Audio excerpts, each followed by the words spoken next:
to remember and accept. I vow to taste the truth of the Tathagata's words. Okay, so Chris and about 12 or 13 people are on their way to Tassajara at this right now for Sangha Week. And we happy few, we band of bodhisattvas are here holding the fort down. And Chris is going to be using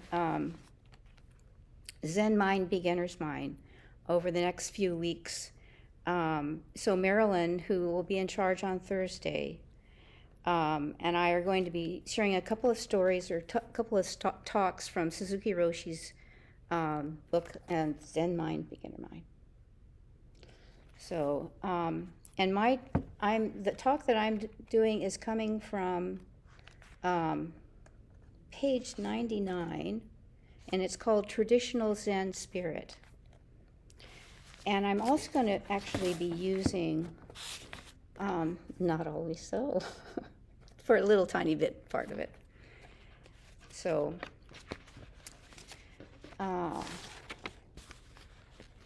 I've read Zen Mind, Beginner's Mind a couple of times, several times, and interestingly, each time I read it, I discover something new. And it feels like each time I'm seeing deeper into what Suzuki Roshi is trying to say. And we used this book, Zen Mind, Beginner's Mind, in Marianne's meditation book group some time ago. And it was good. It was a good way to deepen my understanding, because everybody in the book group shared their ideas of how what he said impacted them. Things I would never have thought of. And I also found that I came up with several ideas out of that I had never thought of. So it's a really good book. I've enjoyed it very much. And there's several points in this talk that he talks about traditional Zen spirit, but I'm only going to focus on one. One. And that one is, well, why do we sit Zazen? So Suzuki Roshi starts out by saying that Buddhism is a very deep, wide, and firm system of thought. But Zen is not concerned about philosophical understanding. We emphasize practice. We should understand why our physical posture and breathing exercise are so important. Instead of having a deep understanding of the teaching, we need a strong confidence in our teaching, which says that originally we have Buddha nature. Our practice is based on this faith. The understanding passed down from Buddha, this is Suzuki Roshi speaking, the understanding passed down from Buddha in our time is that when you start Zazen, there is enlightenment even without any preparation. Whether you practice Zazen or not, you have Buddha nature. Because you have it, there is enlightenment in your practice.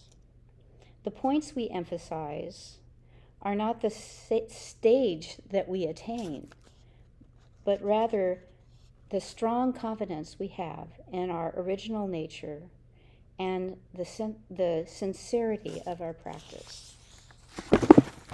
Chris often says, when you are you, Zen is Zen. I think that Suzuki Roshi was trying to show his students that they are perfect just as they are. When they practice Zazen, there is enlightenment even without preparation, because you are you, and Zen is Zen. So what does it mean to be you are you, to be for you to be you. Suzuki Roshi refers to this in Not Always So, and I just want to read a little bit of what he has said. When you live completely in each moment, without expecting anything, you have no idea of time.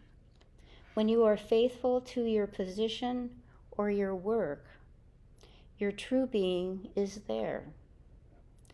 This is a very important point. Without any idea of time, your practice goes on and on. Moment after moment, you become you yourself. This practice is not easy. You may not be able to continue it for even one period of meditation. You will need to make a big effort. Then you can practice extending this feeling moment after moment. Eventually, it will extend into your everyday life.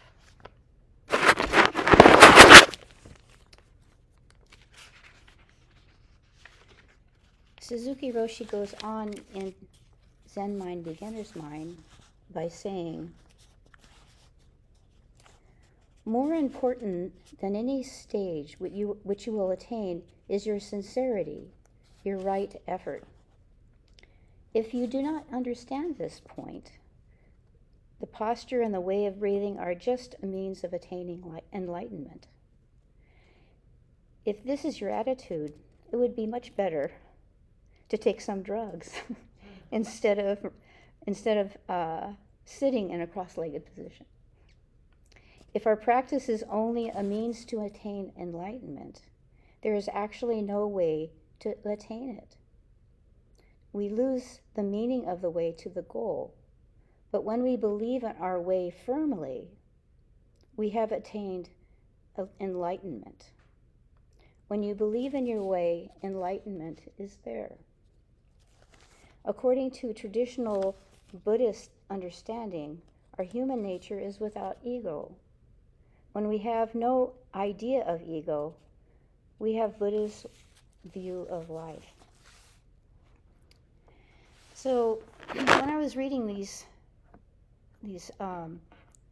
readings by Suzuki Roshi, I was thinking, I got the idea that once in a while, not often, but once in a while, when I'm playing the bells during service, it feels like the bells are playing themselves, that I am not Constance, I am Dodon.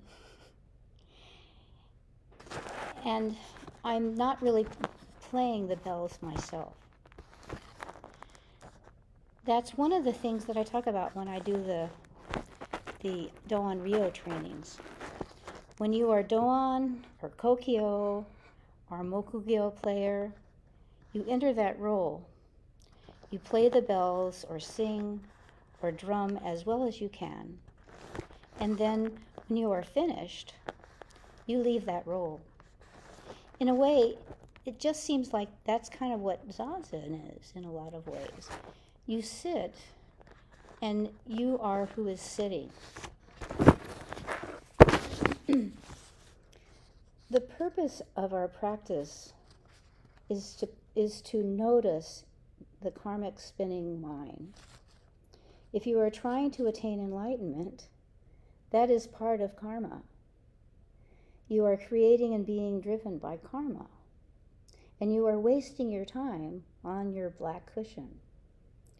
According to Buddha Dharma's understanding, practice based on any gaining idea is just repetition of your karma.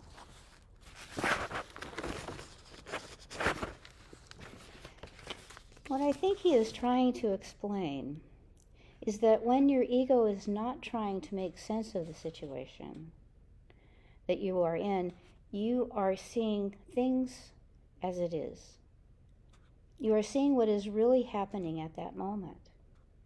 It's that time when you are not trying to figure it out, but you're in the middle of it. You're seeing, you're hearing, you're observing. It is sort of like the time before thought, in a way. And so here's an example in my life. At Yalupa, we are the code housing community that I live at. We're studying what's called CODEM. And CODEM stands for Consensus-Oriented Decision Making. And CODEM is a process where, in a big community like ours, we try to gather as many ideas and concepts and perceptions as we can, so that when we make a decision, it's inclusive of everything. One of the steps in coming to a decision in this method is called brainstorming. And I know that you know what you've experienced brainstorming probably before. But most people want to find the solution first. At least that's been my experience.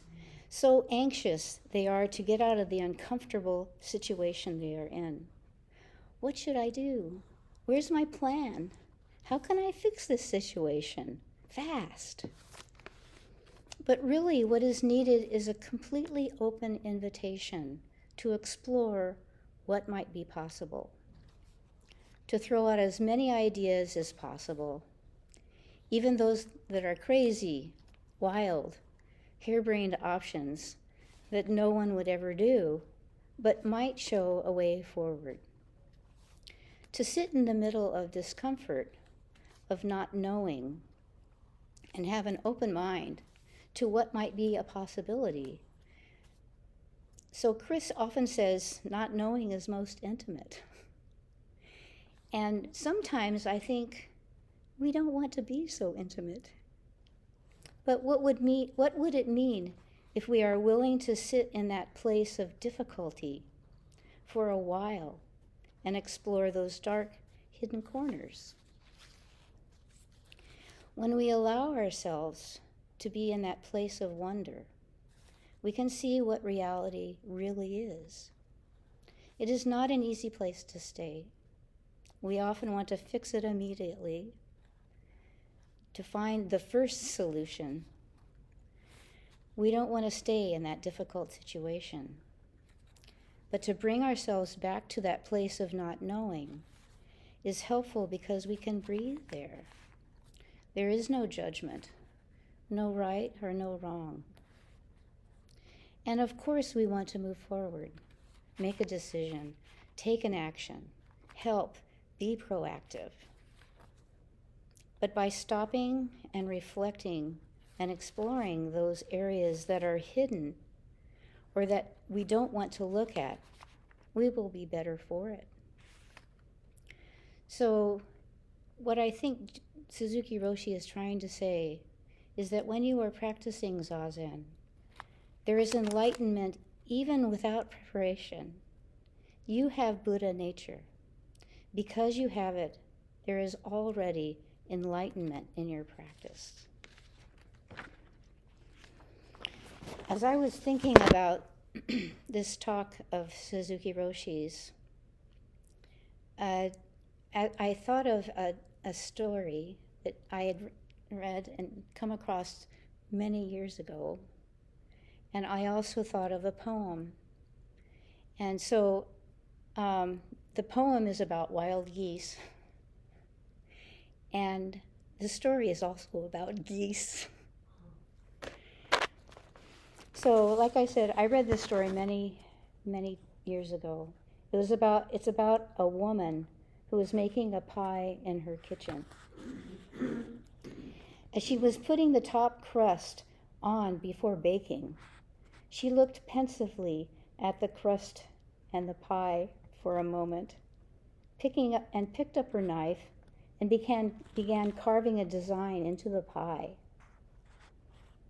Her granddaughter came into the kitchen, looked at the pie, and asked, "Grandma, why do you always put flying geese on your pies?"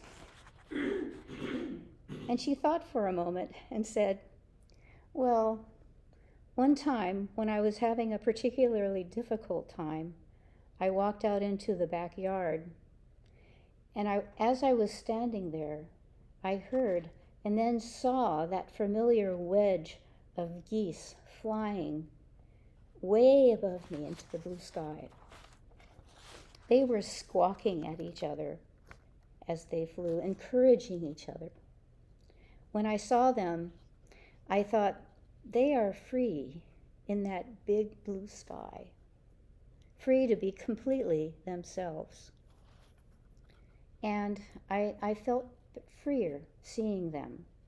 So when I make a pie, I put the flying geese on my pie just to remind myself that I am free too. And so here's the poem. You probably are familiar with this poem. You do not have to be good. You do not have to walk on your knees for 100 miles through the desert repenting. You only have to let the soft animal of your body love what it loves. Tell me about despair, yours, and I will tell you mine. Meanwhile, the world goes on. Meanwhile, the sun and the clear pebbles of rain are moving across the landscape and over the prairies and deep trees and the mountains and rivers. Meanwhile, the wild geese, high in the clean blue air, are heading home again. Whoever you are, no matter how lonely, the world offers its imagination to you, calls to you like the wild geese, harsh and exciting, over and over, announcing your place in the family of things. So, thank you very much. So, do we have, shall we? We can't do breakout rooms. So, share like anybody else. yeah, do you want to come closer? So, well, I can just stay here until I share something. Sure. Yeah. I can kind of hear people. Yeah. So, what did you think about this? What